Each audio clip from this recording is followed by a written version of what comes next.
네, 여러분 안녕하세요. 이베스트 투자증권 안회수 연구원입니다. 이제 오늘 자료는 니켈 도금 강판 관련된 기업들을 소개를 드리려고 합니다. 일단 동국산업과 TCC 스틸을 다루었고요. 일단 먼저 동국산업을 먼저 소개해 드릴 건데, 동국산업을 설명하면서 이제 산업 내용을 조금 말씀을 드리고 그 뒤에 TCC 스틸 이어서 말씀드리도록 하겠습니다. 일단 니켈 도금 강판 같은 경우에는 여러분들 이제 모두 좀 다 아시다시피 원통형 배터리의 케이스, 금속 캔 소재를 만드는 데 쓰입니다.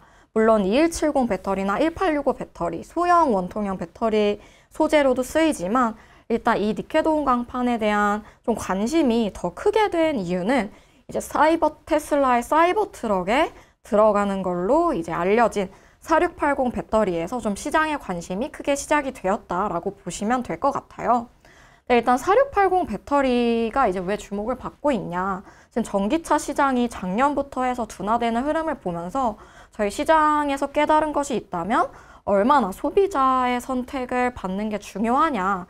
뭐 환경보호도 중요하고 뭐 IRA 정책 같은 법안도 중요하지만 결국에는 소비자의 선택을 받는 게 중요하다를 깨달았다라고 생각을 하고 있습니다. 근데 사이버트럭 같은 경우에는 작년 23년 9월까지 이제 예약 대수가 200만 대를 도달을 했다라고 알려져 있는데요. 이제 이 숫자가 단일 전기차 모델 하나만으로도 끌어들이고 있는 수요가 얼마나 어마어마한지를 좀 가늠하시면 좋을 것 같습니다. 이러한 상징적인 의미를 다들 동의를 하기 때문에 뭐 LG 에너지 솔루션이나 파나소닉 같은 이제 인류 셀 기업들이 이 4680 배터리를 너도 나도 먼저 생산을 하겠다라고 좀 사활을 걸고 있지 않나라는 생각을 하고 있습니다. 그래서 지금 4680 배터리가 어디까지 왔냐라고 했을 때 일단 지난 4분기 테슬라의 실적 발표 내용을 좀 살펴보도록 하겠습니다. 일단 테슬라 같은 경우에는 지금 기가 텍사스 공장에서 4680 배터리를 생산을 하고 있습니다. 그런데 지금 그 기가 텍사스 공장이 원래는 100기가와트의 사이즈인데요. 이제 지금 거기에 25기가와트의 라인 한 개만 깔아서 가동을 하고 있는 상황입니다. 근데 지금 이 수율이 15%밖에 나오지 않아요. 그래서 이 수준이 어느 정도냐면 이제 25기가와트 라인 하나에 수율이 15% 정도다라고 했을 때는 연간 사이버 트럭 3만 대 정도만 공급이 가능한 수준이다라고 보시면 좋을 것 같은데요. 이렇기 때문에 앨런 머스크가 이제 실적 발표 때 말한 내용이 우리가 상반기까지는 수율을 잡는 데 좀 집중을 하고 그리고 이제 2분기부터 차례대로 1라인, 2라인, 이제 2라인, 3라인, 4라인 차례대로 깔겠다. 그리고 거기다가 플러스 엔솔이나 파나소닉 같은 셀 기업들한테 이제 공급 주문을 넣겠다라고 지금 말을 한 상황입니다. 그럼 저희가 이제 생각을 해볼 수가 있는 게 만약에 연말까지 이제 기가 텍사스 공장에 라인 4개가 다 깔리고 그리고 이제 수율이 뭐 15%에서 뭐 30%까지 올라온다라고 가정을 했을 때 저희는 아마 이렇게 그렇게 가정을 하고 또 엔솔이나 파나소닉 같은 기업들한테서도 원통형 4680 배터리 공급이 시작이 되면 적어도 테슬라 사이버 트럭이 올해에는 적어도 7만 대에서 10만 대 사이의 출하가 가능하지 않나라는 추정이 가능합니다.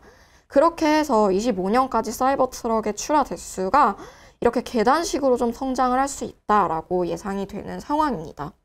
그러면 자연스럽게 이 4680 배터리에서 나오는 수요로 인해서 니켈 도금 강판에 대한 수요도 급격하게 성장할 수 있다라고 지금 보고 있는데요.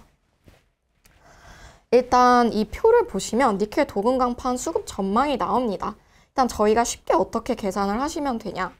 일단 셀 수요에다가 셀 수요 1기가와트당 니켈 도금 강판 수요가 약 0.1만 톤 쓰인다라고 저희가 쉽게 계산을 하면 수요를 좀 환산해서 계산을 하실 수가 있으세요. 그래서 지금 2030년까지 원통형 배터리의 이제 전기차 배터리에서 원통형 비중이 지금 19, 20% 수준에서 2030년에 2026%까지 성장을 한다라는 가정을 하면 저희가 이제 전기차양, ESS양, 그리고 소형 전지양으로 다 합쳐서 니켈 도금 강판의 수요가 지금 약 22만 톤 수준에서 120만 톤까지 거의 6배 정도 성장을 할 수 있겠다라고 예상을 할 수가 있습니다. 근데 이제 니켈 도금 강판이 이제 좀 시장에 많이 자료가 없어서 좀 이제 주된 포인트를 몇 가지를 더 설명을 드리면, 일단 니켈 도금 강판의 주된 원재료는 BP라고 불리는 소재입니다. 이제 BP는 이제 블랙 플레이트의 줄임말이고 굉장히 고품질 냉연 제품군에 속합니다. 그래서 이 BP를 만들 때는 이제 쇳물부터 엄청나게 고청정, 불순물이 없는 고청정 제품이어야 되고요. 그리고 압연을 할 때도 굉장히 이제 표면이 미려하고 이제 되게 균일하게 압연이 되어야 됩니다. 그래서 고난이도의 압연 기술을 좀 필요로 하고 얇게 또 압연을 해야 되는데요.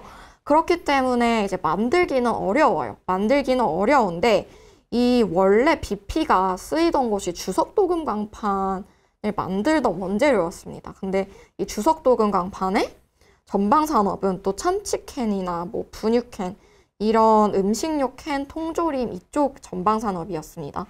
그래서 이게 전방 수요는 좀 이제 새로운 대체 소재도 나타나고 좀 수요가 줄어들고 있는데 만들기는 굉장히 어려운 제품이기 때문에 이 BP의 원재료는 글로벌 공급자 우위 시장이 형성되어 있습니다.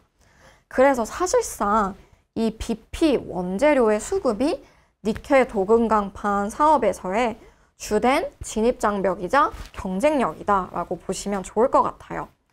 그래서 저희가 이렇게 보시면 되고, 이제 또 이제 헷갈려 하시는 것 중에 이제 니켈 도금 강판 업체와 이 금속 캔 케이스 업체를 좀 헷갈려 하시는 분들이 좀 있습니다. 그래서 이 밸류 체인을 한번 말씀을 드리면 이 원재료 BP가 있고요. 이 원재료 BP는 대부분 철강사들이 만들고 있다고 보시면 됩니다. 우리나라에서는 포스코와 KG스틸만 유일하게 생산을 하고 있는데요. 일단 KG스틸은 외판을 하지 않아요. 포스코만 지금 외부 업체들한테 외판을 하고 있습니다. 그래서 이 BP를 가져다가 니켈 도금 강판을 만드는데요. 지금 우리나라에는 니켈 도금 강판을 만드는 기업이 TCC 스틸이 지금 현재는 유일합니다. 근데 이제 동국산업이 새롭게 진입을 했다. 그래서 새롭게 진입을 해서 올해 7월에 공장이 준공된다라고 보시면 되고, 이제 이 니켈 도금 강판을 그래서 이 BP를 가져다가 BP 위에다가 니켈을 도금하고 열 처리, 소둔 처리를 하면은 니켈 도금 강판이 됩니다. 그러면 이제 니켈 도금 강판을 가져다가 이제 통조림 모양의 원통형 배터리 케이스 캔을 만드는 거예요. 그래서 이 원통형 배터리 케이스를 만드는 업체가 이제 SDI양으로 상신 EDP가 있고, LG 엔솔양으로는 LT정밀과 동원 시스템즈, 일광 캔테크 같은 우리나라 기업들이 있다.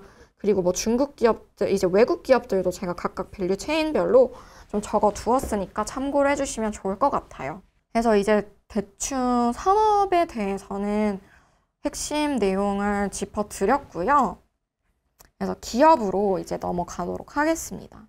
동국산업 바로 넘어가도록 하겠습니다. 동국산업 같은 경우에 이제 TCC 스틸은 이제 미리 진출을 하고 있던 기업이고 작년에도 주가가 많이 갔습니다. 근데 이번 자료에서는 좀 동국산업에 조금 더 이제 동국산업도 한번 다뤄본 자료다라고 보시면 되는데요. 그래서 동국산업을 먼저 설명을 드리도록 하겠습니다. 일단 동국산업 같은 경우에는 본업은 원래 철강산업, 그리고 그 철강에서도 냉연 사업을 하던 기업이에요. 원래 이렇게 냉연 강판, 냉연 특수강을 하던 기업이다라고 보시면 되고요. 그래서 요 이제 개통도를 보시면 동국산업이 이제 모회사로 있고, 동국산업이 이제 별도로 냉연 사업을 하고 있습니다. 그리고 이제 주 연결 종속회사로 들어오는 게 DK동신과 동국 SNC가 있는데요. DK동신은 컬러 강판 사업을 하고 있습니다. 그리고 동국 SNC는 신재생 에너지 부문과 건설 부문으로 나뉘어지는데 이제 신재생 에너지 부문은 풍력타워를 만들고 있다라고 보시면 됩니다. 그리고 이제 그렇게 해서 이제 동국산업이 신사업을 이제 본업 철강 냉연과 컬러 강판만으로는 아무래도 이제 성장 그런 동력이 좀 부족하다 보니까 신규 아이템을 찾다가 지난 2022년 8월에 이제 니켈 도금 강판 신규 사업을 발표를 했습니다. 그래서 이제 포항에 약 880억 원은 규모의 투자를 통해서 니켈 도금 강판 8만 톤 설비 투자를 이제 결정을 했습니다. 그래서 이게 올해 3월에 착공을 했고요. 이제 7월에 이제 준공을 하고 시운전이 시작이 됩니다. 그리고 9월부터 양산 본격적인 가동을 목표로 하고 있다라고 보시면 되는데요. 그리고 일단 1차로는 8만 톤 라인이 일단 먼저 구축이 됩니다. 근데 이제 앞으로의 또 계획은 어떻게 되냐면 이제 시장 상황을 봐서 더 니켈 도금 강판에 대한 수요가 많이 올라오고 매출도 많이 발생을 한다라고 했을 때 최대 13만 톤까지 증설을 고려를 하고 있습니다. 그리고 일단 처음에 이제 캐펙스는 880억 원이 이제 공식적으로 발표가 됐는데 이게 나중에는 1,300억 원까지는 일단 캐펙스 규모가 확대가 되긴 했어요. 더 돈이 들어가긴 했고요. 근데 이제 나중에 8만 톤에서 이제 추가로 5만 톤을 할 때 이때 같은 경우에는 지금 이제 8만 톤 깔아놓은 시설이 미리 뭐 인프라나 나머지 설비들은 어느 정도 다 준비를 하고 있다고 합니다. 그렇기 때문에 나중에 이 5만 톤은 이제 마지막 단계의 설비인 소든 열 처리 설비만 깔면은 되는 정도다라고 지금 파악이 되고 있는 상황입니다. 그렇기 때문에 이때 나중에 추가 5만 톤을 증설을 할 때는 캐펙스가 그래도 한 100에서 200억 원 규모 정도밖에 들지 않을까라고 지금 추정이 가능한 상황입니다. 그리고 이제 동국산업이 이제 만약에 가동을 하고 그 다음에는 이제 가동을 한다고 해서 바로 이제 셀 사양으로 나가는 건 아니고 이제 퀄 테스트를 또 한 6개월 정도는 아마 거쳐야 됩니다. 이제 6개월 정도의 퀄 테스트를 거쳐야 되는데요. 이제 그 이후에 고객사가 확정이 된다라고 보시면 됩니다. 그러면 이제 유력하게 추정이 되는 고객사가 누구냐라고 했을 때 일단 제품 테스트 같은 경우에는 국내 셀사, 엔솔이든 SDI든 다 원통형하고 있는 기업들과는 모두 진행 중인 상황입니다. 근데 일단 첫 번째로는 LG 에너지 솔루션이 가장 유력한 첫 번째 고객사입니다. 일단 왜냐하면 이제 작년 4월에 동국산업이 동원 시스템즈와 2차 전지용 니켈 도금 강판 원재료 소재의 공급, 판매와 개발을 위한 MOU를 체결을 한 바가 있습니다. 근데 이 동국산업이 근데 한 바가 있는데요. 이제 이 동원 시스템즈가 지금 LG 에너지 솔루션 향으로 원통형 배터리 케이스 캔을 만들고 있는 업체이기 때문에 저희가 추정을 해볼 수가 있죠. 이 동국산업의 유력한 첫 번째 고객사는 LG 에너지 솔루션으로 나가겠구나라고 저희가 생각을 해볼 수가 있겠습니다. 그리고 LG 에너지 솔루션이 지금 4680 배터리를 올해 8월부터 양산을 지금 계획하고 있다라고 지금 언론에 지금 소통을 하고 있는 상황이기 때문에 지금 동국산업은 아마 2170 배터리뿐만 아니라 차세대 제품인 4680 배터리 캔을 위주로 니켈 도금 강판 공급이 좀 유력하게 기대가 되는 상황입니다. 그리고 이제 제가 동국산업을 말씀을 드릴 때 좀 포인트로 말씀드리는 또 다른 하나의 포인트가 있습니다. 바로 원소재 내재화 잠재력인데요. 일단 아까 말씀드렸다시피 이 BP라는 원재료가 굉장히 만들기가 어렵고 공급자 우위 시장이기 때문에 수급 경쟁력이 중요하다라고 말씀을 드렸습니다. 근데 이제 아까 BP가 냉연 제품군에 속한다고 말씀을 드렸죠. 근데 동국산업은 본업이 냉연 역량을 갖추고 있습니다. 이 포스코가 BP를 생산을 할 때 냉연 라인에서 BP를 생산을 하거든요. 그래서 열연을 가져와서 이렇게 한 번 냉간화변을 한 번 거치면은 약간 중간형 BP의 바로 좀 전 단계 제품, 전 단계 성격의 제품이라고 하죠. 좀 BP보다 조금 더 두꺼운 그런 소재다라고 좀 이해를 하시면 좋을 것 같은데, 그러면 이 중간 성격의 프라드가 나와요. 냉간화변, 하변 거치면. 그럼 이 프라드를 가지고 뭐 열 처리를 한 번 더 하고 이 조질아변이라고 해서 표면 처리를 또 균일하게 하면서 아변을 하는 이런 설비가 있습니다. 이런 공정을 거치면 어떻게 이 뒷단의 공정을 어떻게 거치느냐에 따라서 일반 냉연 제품이 될 수도 있고 뭐 BP 스펙으로 나올 수도 있고 한 거거든요. 그래서 사실상 이 냉연 공정과 이 냉연 역량이라는 본질이 이제 동국산업은 가지고 있고 그게 통한다라고 좀 이해를 해주시면 좀 쉬울 것 같아요. 그래서 동국산업이 지금 동국산업이 계획하고 있는 전략 중에 하나가 이제 당연히 사업 초기에는 포스코한테서 전량 BP를 조달할 계획을 가지고 있습니다. 그런데 만약에 이제 나중에 니켈 도금 강판 수요가 엄청나게 성장을 하고 또 이제 BP의 수급이 좀 타이트해지면 포스코한테서 그 중간 이제 BP 이전의 중간 형태의 소재인 프라드 아니면 고청정 냉연 이 제품을 받아와서 그 BP 수준의 두께로 추가 아변을 하고 이제 표면도 좀 더 매끄럽게 하는 그러한 조질아변 과정을 이제 본인들이 직접 공정을 거쳐서 원재료를 수급할 계획도 가지고 있는 상황입니다. 그렇기 때문에 이러한 측면에서 동국산업은 만약에 이러한 점을 장기적으로 생각했을 때 동국산업은 그런 원재료 수급 측면에서 좀 안정성도 이제 갖출 수 있다라고 생각을 하고 있고요. 또 이제 조금이라도 더 업스트림 단에서 이렇게 프라드와 고청정 냉연을 가져올 때는 조금이라도 공정의 앞단에서 원재료를 가져오는 거기 때문에 수익성 측면에서도 좀 긍정적으로 작용할 수 있지 않을까라고 생각을 하고 있습니다. 그렇게 봐주시면 좋을 것 같고요.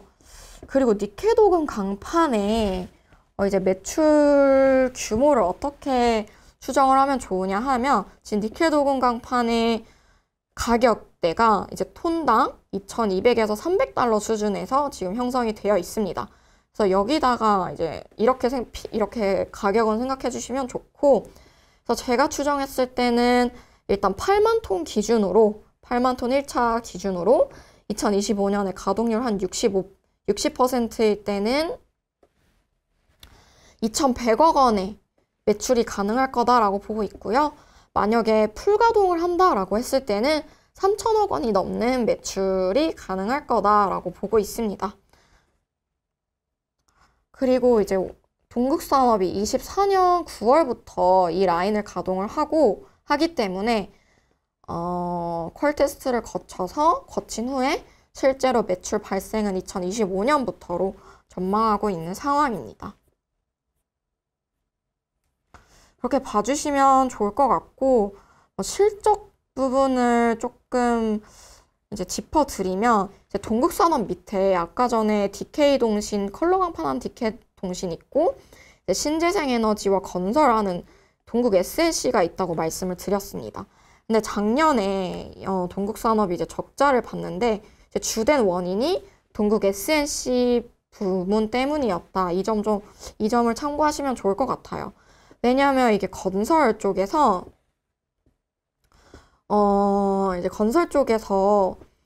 이제 오피스텔 사업 분야 프로젝트에서 미분양 이슈가 있어서 대손 충당금이 좀 크게 발생했다.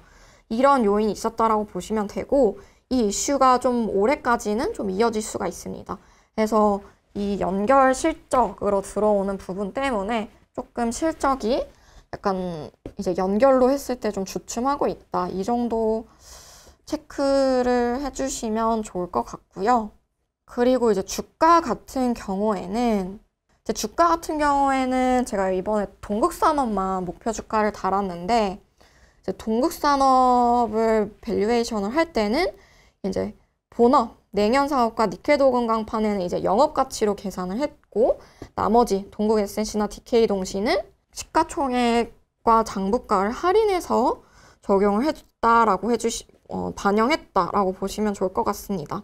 그래서 니켈 도금 강판 부분을 밸류에이션 할 때는 좀 EV/EBITDA로 15배를 줬는데요. 이게 철강 사업으로 꼭 보지만은 않았고 저희가 2차 전지 소재 피어 업종들의 이제 멀티플을 고려를 해서 15배라는 밸류를 반영을 해줬다라고 보시면 좋을 것 같습니다.